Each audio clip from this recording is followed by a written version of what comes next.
do decide to have a conversation with you where I was hurt, I'm going to ask myself, does this person have the emotional intelligence to handle this conversation? If I was a fly on the wall, what I'm seeing these two conversations and two scenarios happening, and I'm not involved in them. And that, I think that's the hardest part for me, because I then have to take myself out of the situation and look at it. And then after that, I have to then address it. And I think addressing it is the hardest part, because as a fly on the wall, you may reach some conclusions and say, you were wrong, Martha. Yeah. And you have to admit that. True. That's also hard, because you feel like you're hurt. So you're validated in your heart.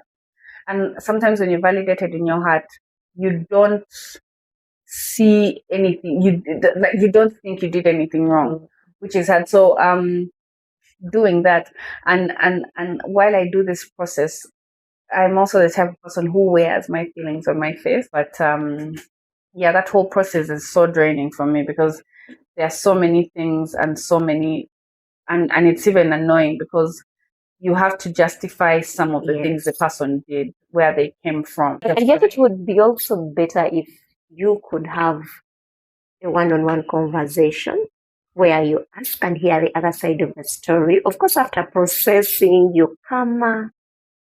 But anyway, it's always a process. It's always a process. Because also sometimes when you've seen this in friendships, you ask someone and they've not taken time to process it, so they're still on the offensive or they're defensive. Yeah. They may be offended that you even had the audacity to come and ask, or offended that you even questioned why they said what they said, and then they defend their action. And many times, if I do decide to have a conversation with you where I was hurt, I'm going to ask myself, does this person have the emotional intelligence to handle this conversation?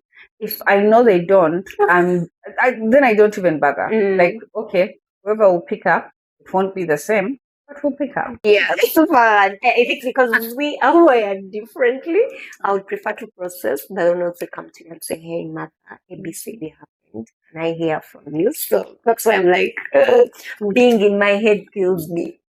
Me being in my head kills me.